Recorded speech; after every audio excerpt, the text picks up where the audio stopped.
Vamos falar de depressão, por exemplo. Não é binário.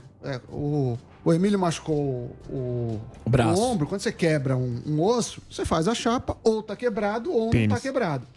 A depressão precisa de um julgamento, né? Até apontar, estou triste, estou com depressão, ou quando é a hora de ter uma intervenção ou buscar ajuda. E como são feitas essas métricas, assim? Como que mede a porcentagem de depressão? Por remédio você pode medir, mas não é todo mundo que toma remédio, né? Mesma coisa com ansiedade. Como é feito isso? Isso é interessante.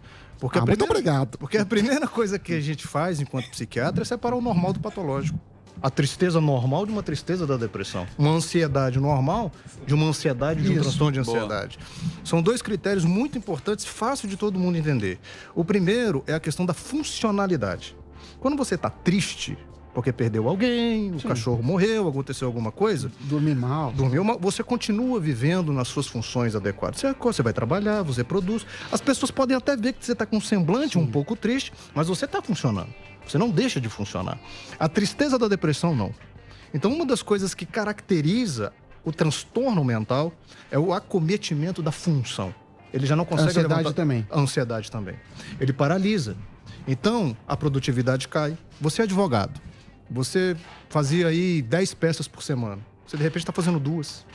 Porque a cabeça já não funciona. Então, é assim que nós vamos vendo que o fenômeno normal... Porque o que é doença mental não é nada diferente que um ser humano já sentiu na vida. É o normal exacerbado ou em falta. E como é feita essa métrica que o brasileiro está mais ansioso, mais deprimido? Pesquisa de campo, normalmente. E aí existem os critérios diagnósticos para a gente falar que uma pessoa tem pânico. Então, de certa forma, é uma tentativa de trazer objetividade da fratura para dentro da saúde mental. Então, você tem isso por tanto tempo, que prejudica a sua função, que tira ou que traz um sofrimento clínico significativo, nós chamamos isso de uma doença mental. E olha que interessante, a gente pega esses critérios, leva essas pessoas que têm esses critérios e vai para o laboratório de neurociência. Quando a gente chega lá, a gente vê que o cérebro dessas pessoas estão alterados de fato. Então, há um componente físico demonstrável com essas pessoas que preenchem esses critérios. Por isso que eu não preciso fazer ressonância magnética de todo mundo.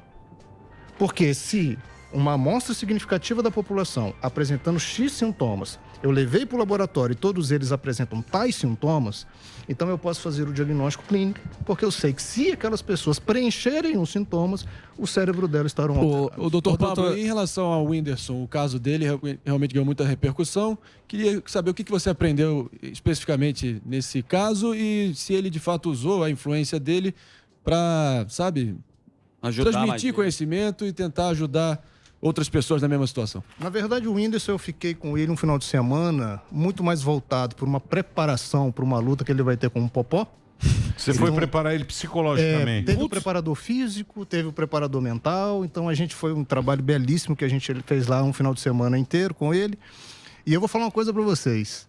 Tá voando. Eu aprendi mais do que eu ensinei.